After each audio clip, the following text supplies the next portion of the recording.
Good morning everyone, welcome back to our channel, to a very new vlog.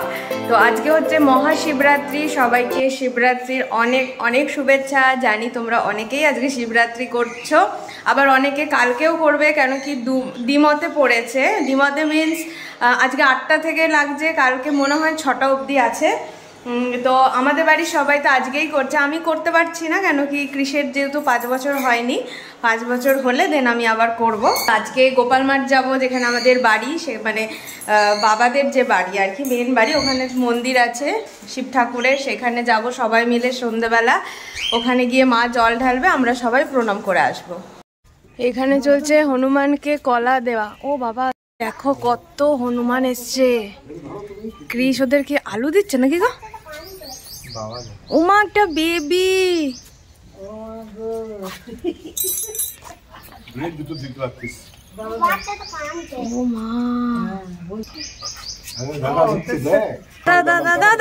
বাবার ওকে নিয়ে চলে এসো।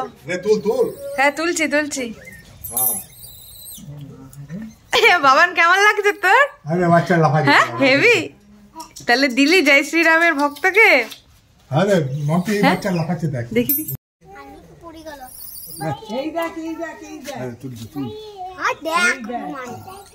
এখন চা খাবো আমি, আর ওকে চা খাইনি, নিয়ে বাকি যেটুকু রান্না আছে আমি করে দেবো। মা যেহেতু উপোস পুজো টুজো করছে। আর বাবারে কৃষ কি এনজয় করলো, হনুমানগুলোর হাতে পুরো দিল তোমার আলু কলা এইসব দিল।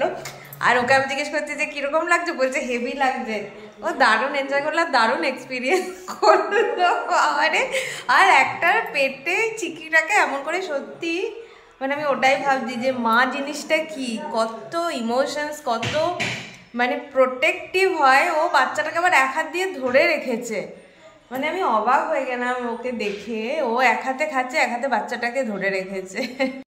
এখন পাপার সাথে বাইকে করে একটু ঘুরবে, ওর যেটা রেগুলারের রুটিন আর কি।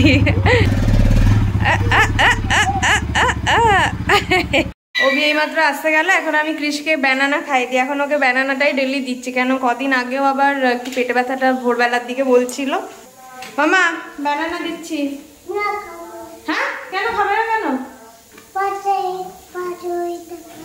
ওটা পচা? ব্যানানা পচা? তাহলে কোন ফ্রুটটা ভালো? অন্য কোন? অন্যটা কোন ফ্রুট? অন্যটা কোন ফ্রুট?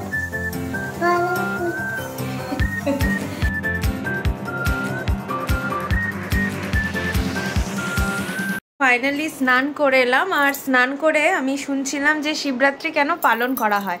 তো যেটুকু শুনলাম, মানে যেটুকু আমি বুঝতে পারলাম, সেটুকু একটু তোমাদের সাথে শেয়ার করছি।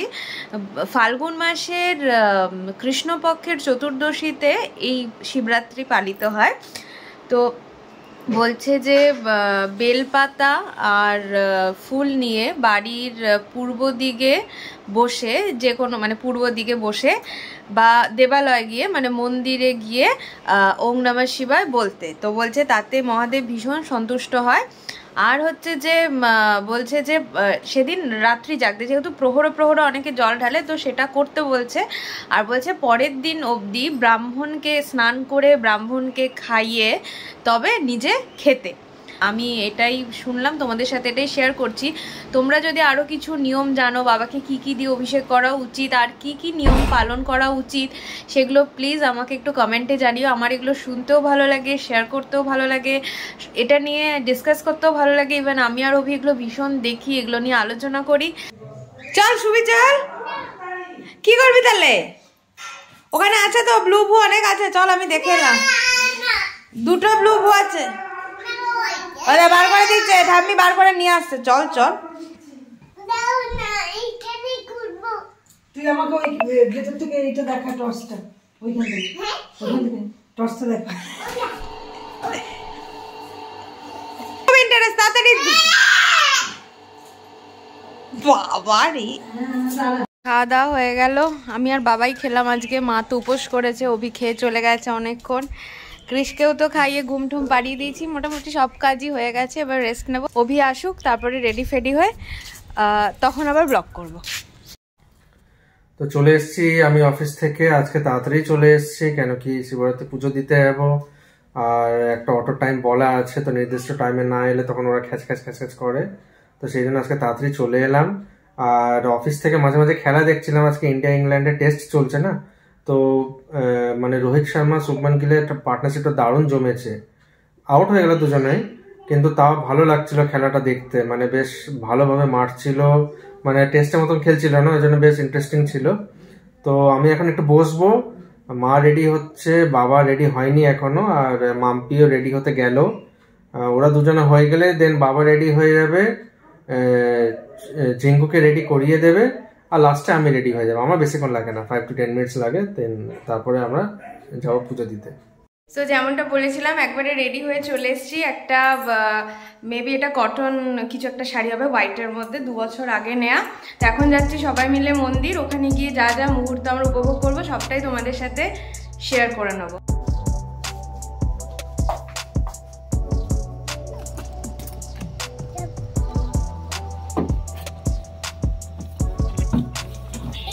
ব্যাগটা তুমি নিয়ে বসে পড়ো। ফাইনালি আমরা বাড়ি থেকে মা জল নিয়ে নিল, আর এখন আমরা সবাই মিলে যাচ্ছি মন্দিরের দিকে।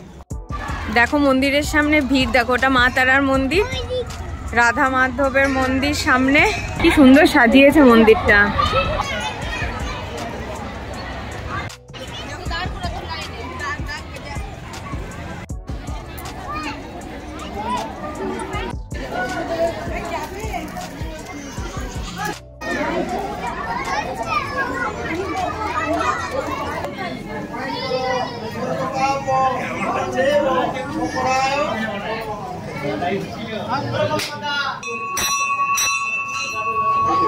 আমাদের পুজো দেওয়া হয়ে গেল, খুব ভালো করে পুজো হলো। কৃষকেও ভেতরে ঢুকিয়েছিলাম, সবাই ভেতরে ঢুকলাম, প্রণাম করলাম, এখন বাড়ি যাচ্ছি। আমরা এইমাত্র চলে এলাম, খুব সুন্দর কাটলো আজকে দিনটা, মহাশিবরাত্রি বলে কথা, দিনটা ভালো না কাটলে হয়। আর ঝিঙ্কু এসেই বলছে আমাকে সোয়েটার খোলাও না, নিয়ে ওকে সোয়েটারটা খুলে দিলাম, এখন বাবার সাথে বসে আছে। আর মাম্পি আমরা মানে টাইমটা বুঝতেই পারিনি, আমরা বেরিয়েছি 8টা নাগাদ, এখন বাচ্চা প্রায় ওই 10টার কাছাকাছি। তো মাম্পি ওইখানে তাড়াতাড়ি করে ঝিঙ্কু রান্না করতে গেল, মা শিব ঠাকুরের চালিসা যেটা আছে সেটা পড়তে গেছে। তো আজকের ব্লগটা এইখানেই এন্ড করছি। আশা করছি তোমাদের ব্লগটা ভালো লাগবে, ভালো লাগলে লাইক করবে, শেয়ার করবে, সাবস্ক্রাইব করবে। আর এই দেখো চলে এসছে টিকা নিয়ে, ওই বলে দাতা।